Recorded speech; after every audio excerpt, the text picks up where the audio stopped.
मरा नहीं था, अल्ताफ की हत्या की गई था। वहाँ पर उस टाइम दलित थे, आज मुसलमान है। तब हुड जो पहना हुआ था उसने, उसके नाड़े से लटक कर मर जाएगा। उनको बैठा दिया है घर पे कि भैया तू आराम से घर पे मुफ्त की रोटी तोड़, तेरी तनख्वाह पहुँचती रहेगी। उसके हाथ सूज गए, उसके पैर सूज गए लड़के के, उसके सर में गड्ढा हो गया। ये डराने के लिए किया गया है, ये दंगे भड़काने के लिए किया गया है। सबसे बड़ी दलाली पर उतर आई है वो है हमारी मीडिया। कहाँ गए वो जो दलाल मीडिया के लोग थे? थोड़े दिन बोले, उसके बाद चुप बैठ गए। आप किसी को मारो, आप किसी का बलात्कार कर दो, उसका मुसलमान, उसका दलित होना जरूरी है। अब भुगतेंगे तुझे, आइयो गवाही दे। एक भी थानों में सीसीटीवी कैमरे नहीं है। जब प्लास्टिक के पाइप में प्लास्टिक की टोटी से और जैकेट के नारे से अगर उसने फांसी का फंदा लगाया तो वो टोटी टूट गया होगा। जब सुप्रीम कोर्ट का निर्देश है कि सभी थानों को सीसीटीवी के निगरानी में रखा जाए, तो कौन लोग हैं जो सीसीटीवी नहीं लगा रहे? देखिए, आप ये बात देखिए कि मानसिक दबाव में आप पहले थे या अब थे, ये बात देखने वाली है। यहाँ पर हम यहाँ पर ये देख रहे हैं कि जो अल्ताफ की हत्या की गई, अल्ताफ मरा नहीं था, अल्ताफ की हत्या की गई। चलिए, उनके पापा कुछ भी कह रहे हैं, हम उनके पापा को 2 मिनट साइड में रखकर अगर वो बोल रहे हैं कि भैया वो खुद भी मर गया, खुद उसने आत्महत्या कर ली, खुद उसने फांसी लगा ली, उससे पहले हमें ये देखना पड़ेगा कि जो अल्ताफ की हत्या हुई है वो आखिर हुई कैसे है। हम 2 फुट की टोटी पर देखते हैं, 5.5 फुट का लड़का उस पर कभी भी लटक कर नहीं मर सकता। थोड़े दिन पहले ही मैंने एक मूवी देखी थी, जय भीम। जय भीम में बिल्कुल सेम यही स्टोरी दिखाई गई थी। जब वहाँ पर उनको मार मार कर जान से मार दिया जाता है, बस यही फर्क था। वहाँ पर उस टाइम दलित थे, आज मुसलमान हैं। हमने ये देखा उस टाइम जब पहले की घटनाएं दिखा रहे थे, जब हमने ये देखा तो हम पापा और मैं ये बात कर रहे थे कि पहले ऐसा होता था, पर मुझे नहीं पता था कि 2 दिन बाद ऐसी घटना घट जाएगी। बिल्कुल सेम यही दिखाया गया था कि एक दलित को पकड़ के लाते हैं झूठे आरोप में, उसको मार मार के इतने मारा जाता है, फिर उसको कह देते हैं कि भैया सुसाइड कर लिया या फिर मर गया, भागते भागते मर गया। हम भारत में अगर अभी की बात करें, इस तरह की स्थिति आ गई है कि हमारे भारत में एक इतनी सी, मतलब आप इतनी सी जगह पर अगर हम देखें, इतनी सी जगह पर एक 5.5 फुट का लड़का अपने ही हुड से, मतलब हुड जो पहना हुआ था उसने, उसके नाड़े से लटक कर मर जाएगा। ऐसा पहली बात हो ही नहीं सकता। ऐसे कितने केस आए हैं कि लोग पंखे पर लटक कर फांसी लगाते हैं, पर उसमें भी नहीं मर पाते हैं, उसमें भी उनकी जान बच जाती है। पर अल्ताफ को इस तरह से पुलिस ने मारा, टॉर्चर किया, उससे ये उगलवाना चाहा कि तो हिंदू की लड़की को भाग गया। जब उसने नहीं ये एक्सेप्ट किया तो उसको मार मार के जान से मार दिया पुलिस ने। और अगर हम बात करते हैं यहाँ पे पुलिस की, तो पुलिस क्या सोच रही है? पुलिस क्या सोच रही है? हम लोगों को, हम बेवकूफ़ हैं। अगर पुलिस ऐसे बयान देती है जैसे इनके एक बड़े ऑफिसर ने ये बयान दिया है अपनी प्रेस कॉन्फ्रेंस में कि भाई वो तो हमने जो 5 पुलिस वाले हैं उनको सस्पेंड कर दिया है, डिसमिस नहीं किया है, सस्पेंड किया है, वो पूरी अभी भी अपनी नौकरी की जो तनख्वाह है वो बैठकर अभी भी अपने घर में खा रहे होंगे। सस्पेंड करने में पूरी तनख्वाह जाती है उनको बैठा दिया है घर पे कि भैया तू आराम से घर पे मुफ्त की रोटी तोड़, तेरी तनख्वाह पहुँचती रहेगी। उनको वहाँ पर सस्पेंड कर दिया गया है, डिसमिस नहीं किया गया है। अगर पुलिस वालों ने अल्ताफ के साथ आखिर कुछ किया ही नहीं है तो आपने उनको सस्पेंड किया क्यों? है ना, आप उनको भी सामने लाइए ना, बताइए कि भैया हमने तो पूछताछ करी थी, उनको सस्पेंड करा भी, उसके बाद आप कह रहे हैं कि वो फांसी लगा के मरा। अगर वो फांसी लगा के मरा तो आपने सस्पेंड क्यों कर दिया पुलिस वालों को? आप उनको सामने लाइए, उनको भी प्रेस कॉन्फ्रेंस में बैठाइए, आप बोलिए तो सही कि पूछताछ आखिर किस तरह की गई, कि ऐसी कौन सी पूछताछ थी कि जिससे उसके हाथ सूज गए, उसके पैर सूज गए लड़के के, उसके सर में गड्ढा हो गया और उसके बाद आप उसको लटका देते हैं, एक छोटी सी टोटी पर लटका देते हैं, वो भी प्लास्टिक की टोटी पर जो कि टूट जाती है उसके लटकने के बाद। उसके बाद आप कहते हैं कि अल्ताफ मर गया। तो अगर इस तरह की बेतुकी फांसी को आप हमारी मीडिया को दिखाएंगे तो एक देखिए, आप ये मत सोचिए कि छोटी सी, मतलब ये छोटी सी घटना है खत्म हो जाएगी। हमारी मीडिया के लिए, हमारी भारत की सरकार के लिए छोटी सी घटना हो सकती है, पर हमारे भारत के दलित और मुसलमानों के लिए इतनी बड़ी घटना है। इसमें ये दिखाने की कोशिश की गई है कि जनाब अपने आप को काबू में रखो, अपने आप को घर में रखो। हल्की सी आवाज़ उठाने की कोशिश करी यूपी में, हल्की सी अगर हमारे खिलाफ जाने की कोशिश करी, जो अल्ताफ का हाल हुआ है वही आपका भी हाल होगा। ये डराने के लिए किया गया है, ये दंगे भड़काने के लिए किया गया है। उसके पापा ने पहले बयान दिया कि भैया लेकर चले गए, जो कि रियल बयान था। उसके बाद उनको दबाव में लिया गया, उनको पता नहीं कौन सी, मतलब ऐसे भड़काया गया, उनकी फैमिली को ऐसी कौन सी धमकी दी गई जिससे वो ये कहने पे मजबूर हो गए कि हमारे जो पुलिस वाले हैं उनको क्लीन चिट दे दी उन्होंने, उनको बोला कि उनकी कोई गलती नहीं है। पर उनके फादर के कहने ना कहने से शायद ज़्यादा इम्पोर्टेंट ये है कि हम उस फांसी को देखें जो फांसी लगाए। कोर्ट का डर देखिए, कोर्ट का डर तो तब होगा ना जब कोर्ट सही से काम करेगा। कोर्ट के जो जज है वो ये सोचने के ऊपर मजबूर है कि भैया हम ऐसा कौन सा बयान दे दें, कौन सा ऐसा मतलब ऐसी हम किस पे साइन कर दें, ऐसी कौन सी हम क्या कर लें हम ऐसा जो हमें राज्यसभा की टिकट मिल जाए, हमें सांसद की टिकट मिल जाए। हमारे भारत में देखिए, हमारे भारत में बीजेपी ने एक चीज़ इतनी होशियारी से की थी या की है, वो ये कोशिश की गई है भारत में कि जैसे ये लोग आए 2014 में, इन्होंने हर उस चीज़ पर कब्जा कर लिया जो हमारे भारत की सच्चाई को दिखा सकता था, जो हमें इंसाफ दिला सकता था। हमारे भारत का कानून जो कहीं का नहीं रहा, हमारे भारत का लॉ एंड ऑर्डर जो कहीं का नहीं रहा, हमारे भारत की पुलिस जो आज खुद रेप कर देती है, बलात्कार कर देती है और फिर लोगों को मर्डर कर देती है, मॉब लिंचिंग कर देती है, हमारी खुद की पुलिस, और एक मीडिया जो लास्ट हमारा स्तर बचता है जिससे हमें सच्चाई देखने को मिलती है। जो सारी सबसे बड़ी दलाली पर उतर आई है वो है हमारी मीडिया, कि हमारे पैसे हमारी जेब में कितने पैसे भरोगे तो हम उसके हिसाब से अपनी बयानबाजी देंगे, उसके हिसाब से हम बोलेंगे। हाथरस की घटना को उन्होंने उठाया, कहाँ है वो हाथरस की बच्ची की घटना? आज किनको इंसाफ मिला? बच्ची के साथ जो हुआ उसको जलाकर मार दिया गया यूपी सरकार में। कहाँ गए वो जो दलाल मीडिया के लोग थे? थोड़े दिन बोले उसके बाद चुप बैठ गए। तो हमारे भारत में जो मीडिया है, जो पुलिस है, जो कानून व्यवस्था है, हमारी जो लॉ एंड ऑर्डर है, उनको जो सब सिखाकर भेजती है ये हमारी सरकार होती है। ये हमारी सरकार ऊपर बैठी है। आप किसी को मारो, आप किसी का बलात्कार कर दो, उसका मुसलमान, उसका दलित होना ज़रूरी है, फिर उसके बाद आप कर देते हो तो हमारी बैक पीछे है, आपको कोई कुछ नहीं करेगा। आप आराम से जीजिए, आप आराम से घर पर रहिए, आप किसी भी तरह के बयान दीजिए, चाहे कपिल मिश्रा ये बयान दे दे, फिर उसके बाद देखिए आप ये देखिए दंगे भड़काने के लिए किस कदर ये लोग गिरेंगे। अभी बात की गई किस पर? अल्ताफ के मरने के बाद जब पता चला कि भैया अल्ताफ का मुद्दा तो मतलब एकदम से सोशल मीडिया पे गर्म है और इस लड़के को इंसाफ दिलाने के लिए बहुत बड़ी बड़ी जो हस्तियां हैं वो सामने आ रही है, तब हमने ये देखा कि इनका एक अजीब सा बयान आ जाता है। और वो किस पर होता है? अजान पर, कि भैया अब अजान है। उसने बोल दिया प्रज्ञा ठाकुर, कभी कपिल मिश्रा, कभी कोई बोल देता है कि हम इनके अजान नहीं होने देंगे, कभी बोल देता है स्पीकर नहीं चलने देंगे। तो आप ये देखिए कि जो दंगे भड़काने के लिए या फिर यूपी में जिस कदर का ये जो लोग का माहौल बनाने वाले हैं 2022 के लिए, आप ये देखिए किस स्तर तक ये लोग गिर रहे हैं और आगे गिरते जाएंगे।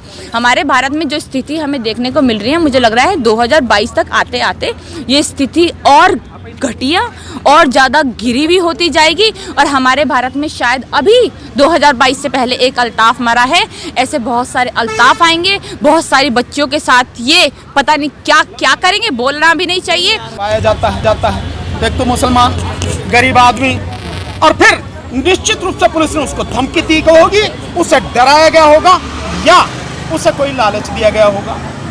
बिना इसके कुछ नहीं है, यही सब कुछ हुआ होगा तो ही ये सारी चीजें आ रही हैं कि पहले कहता है कि ये हुआ और फिर कहता है कि नहीं कुछ नहीं हुआ, फिर कहता है कि नहीं मुझसे जो पुलिस ने जो है जबरदस्ती साइन करा लिया। लिखा हुआ क्या था मुझे पता नहीं, आप लिखे हुए की बात कर रहे हैं, वो तो लिखे हुए कह रहा पिता कि लिखे हुए पे मुझे साइन करा लिया, मुझे पता नहीं क्या लिखा था। मैं तो कह रहा हूँ कि लिखा हुआ भी नहीं होगा, खाली सफेद पेपर पर कोरे कागज पर साइन या अंगूठा लगवाया होगा और उसके बाद जो मन में आया लिख लिया होगा। तो ये रोज के काम है, हम तो सारी चीजें जानते हैं।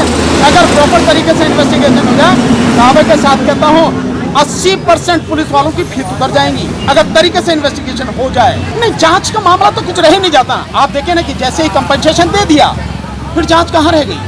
फिर तो उसे डराया जाएगा, उसे कहा अच्छा पैसे भी ले लिए और गवाही भी देगा, अब देखेंगे तुझे, अब भुगतेंगे तुझे, आइयो गवाही देने आइयो। मतलब 100 तरीके हैं जिस तरह से किया जाता है। कंपनसेशन अपनी जगह है, मैं मान लेता हूं, लेकिन न्याय नहीं हुआ। न्याय का तकाजा यह है कि निष्पक्ष जांच हो, इन्वेस्टिगेशन हो, और इन्वेस्टिगेशन में जो भी दोषी पाया जाए, चाहे कितना भी बड़ा अधिकारी हो, आईएएस हो, आईपीएस हो, मंत्री हो, एमपी हो, एमएलए हो, विधायक, कुछ भी हो, कितना भी ताकतवर व्यक्ति हो, उसके खिलाफ इन्वेस्टिगेशन प्रॉपर तरीके से होके और कानूनी कार्रवाई हो, उसे पकड़ के जेल भेजा जाए और फिर गवाही प्रॉपर तरीके से हो, सजा हो। तो ये सारी चीज तो दबाने की कोशिश है, ये सारी की सारी चीजें, और इसीलिए अपराध बढ़ रहा है और इसीलिए पुलिस जो है वो बिल्कुल आप समझिए कि ऑफिस से बाहर है। मैं यही कह सकता हूँ कि लगातार हर दूसरे तीसरे दिन ये आ जाता है कि आज इस थाने में जो है कस्टडी डेथ हो गई, आज इस थाने में हो गई, कल इस थाने में हो गई, कल ये मार दिया, कल वो मार। ये स्थिति। सबसे पहले इसमें जो सबसे महत्वपूर्ण व्यक्ति है कौन है? वो है जो व्यक्ति अल्ताफ, जिसका कत्ल हुआ है, उसके पिता, उसके परिवार के लोग। क्योंकि वो थाने में हुई है तो और तो कोई गवाह मिलेगा नहीं। पुलिस के सारे गवाह तो पुलिस को बचाने के लिए कहा गया है, क्योंकि जिन्होंने कत्ल किया है उनको बचाने के लिए सारी चीजें होंगी। लेकिन जो उसके पिता हैं, वो पिता जब उसे गिरफ्तार करके पुलिस ले गई, जब उसे कस्टडी में लिया है, मतलब उनके परिवार के लोगों को तो पता होगी कि कब कस्टडी में लिया है, कब ले गई थी, वो सारी की सारी चीजें वो प्रॉपर तरीके से बताएं और कोर्ट को बताएं, तभी कुछ हो पाएगा। अगर जो कंप्लेनेंट है उसके पिता हैं, यही लोग अगर मुकर गए या यही लोग पीछे हट गए, तो कोई और साथी, कोई कितना भी बड़ा वकील हो, कोई कितने भी सामाजिक कार्यकर्ता हो, कितने भी राजनीतिक पार्टी के लोग हों, वो क्या करेंगे, कैसे मदद करेंगे? उसके पिता का हर मामले में जो कंप्लेनेंट है उसका डटे रहना, उसका ईमानदारी के साथ अपने मुकदमे के साथ खड़े रहना और अन्याय के खिलाफ डट के संघर्ष करना और सच से हिलना नहीं, उसका बहुत जरूरी है। अगर वो नहीं है तो आप कुछ नहीं कर सकते। यही सारी चीजें जो बार बार देखने में आ रही है, जैसे मैं आप उसकी अरुण वाल्मीकि का आगरे वाला जगदीशपुरा कहूँ, तो उसमें भी आया। हम लोग सोच रहे थे हम सारे के सारे यहाँ से जाएं, सब साथियों से बात की, वहाँ आगरे के साथियों को भी बोल दिया, और पता लगी कि रात को ही कि एक स्टेटमेंट उसका आ गया कि उसके परिवार का एक व्यक्ति था, नहीं साहब हमारा तो सेटलमेंट हो गया 10 लाख रुपए में और एक नौकरी में, हम संतुष्ट हैं इससे, हमें कुछ नहीं करना है। आप फिर क्या करेगा आदमी जब ये स्थिति हो जाएगी? तो ये सब कुछ जब तक आप पुलिस से डरते रहोगे, जब तक शासन प्रशासन से डरते रहोगे, जब तक सरकार से डरते रहोगे और सरकार के नाम पर ये मंत्री मुख्यमंत्री इन जैसे गुंडों से डरते रहोगे, तब तक तो भाई आपको न्याय तो मिलना है। वहां की पुलिस का कहना है कि 8 नवंबर 8 बजे शाम को अल्ताफ को लड़की भगाने के आरोप में गिरफ्तार किया गया। अल्ताफ के पिताजी चाहत उर्फ चांद मियां कहते हैं कि जब आरोप लगा तो मैंने अपने पुत्र को पुलिस के सौंप दिया। वहीं दूसरी ओर पुलिस के एसपी, जो इतनी मोटी मोटी किताबों को पढ़ते, जो सुप्रीम कोर्ट का निर्देशानुसार सभी थानों में सीसीटीवी कैमरे होने चाहिए, एक भी थानों में सीसीटीवी कैमरे नहीं है। अब आइए आप कि पुलिस के एसपी का कहना है कि अल्ताफ ने बाथरूम का बहाना कर बाथरूम गया और अपने जैकेट के टोपी में जो नारा लगा था वो नारा निकाल कर बाथरूम के टोटी में से फंदे पर लटक कर आत्महत्या कर ली। पत्रकार महोदय, अमूमन जो घर हिंदुस्तान में बनते हैं वो 12 फीट 15 फीट से ज़्यादा नहीं होता, और अमूमन जो पानी के टोटी लगाए जाते हैं वो 2 फीट या 3 फीट की दूरी पर लगाए जाते हैं। वो अल्ताफ जिसकी 5 फुट 6 इंच की लंबाई थी, जाहिर सी बात है इसके शारीरिक वजन 60 से 70 किलो के आसपास होगी। जब प्लास्टिक के पाइप में प्लास्टिक की टोटी से और जैकेट के नारे से अगर उसने फांसी का फंदा लगाया तो वो टोटी टूट गया होगा। टोटी नहीं टूटा, वो भी वीडियो वायरल हो रहा है।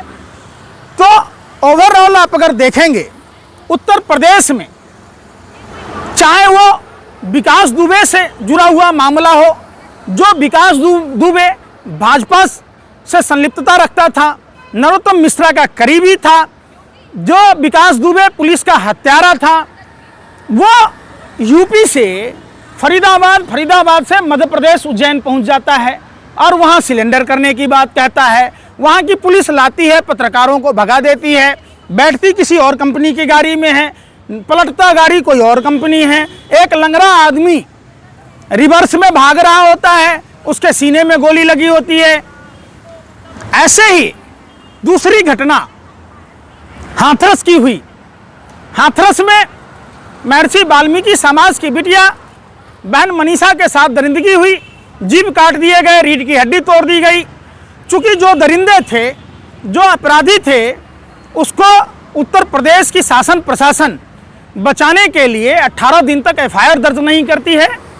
सबूत और साक्ष्य मिटाने के लिहाज से मिट्टी का तेल छिड़ककर जला दिया जाता है ताकि सारे सबूत नष्ट हो जाएं। आपने देखा होगा गोरखपुर में युवा व्यापारी मनीष गुप्ता की हत्या में किस तरीके का फिल्मी स्टाइल में साक्ष्य को मिटाने की कोशिश की जा रही थी।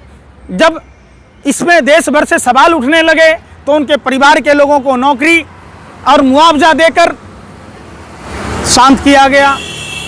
वही हाथरस है जहां आगरा में पुलिस कस्टडी में सफाई कर्मचारी वाल्मीकि समाज के अरुण वाल्मीकि की निर्मम हत्या पुलिस प्रशासन के द्वारा करा दी जाती है। मोटे मोटे डंडों से पीटा जाता है, नमक मिर्ची लगाया जाता है, बिजली का करंट लगाया जाता है। उसी उत्तर प्रदेश में यह घटना फिर से हुआ है। जब सुप्रीम कोर्ट का निर्देश है कि सभी थानों को सीसीटीवी के निगरानी में रखा जाए तो कौन लोग हैं जो सीसीटीवी नहीं लगा रहे, और जिन परिस्थितियों का हवाला देकर अल्ताफ को की हत्या को सुसाइड में बदला जा रहा है, उनके परिवार से बयान दिलवाए जा रहे, ये लोकतंत्र के लिए खतरा है और देश के लोगों को नींद से जागना होगा। वरना कल विकास की बारी थी, मनीष की बारी थी, मनीषा की बारी थी, अल्ताफ की बारी थी, और आने वाले समय में हमारा और आपका भी हो। नेशनल दस्तक की आपसे गुजारिश है कि अगर इसको बचाना चाहते हैं तो नेशनल दस्तक को सब्सक्राइब करने के लिए रेड कलर के सब्सक्राइब बटन को दबाएं, फिर बेल आइकन की घंटी दबाएं। नेशनल दस्तक को बचाने के लिए बहुत जरूरी है कि हर खबर को शेयर करें, लाइक करें, कमेंट जरूर करें।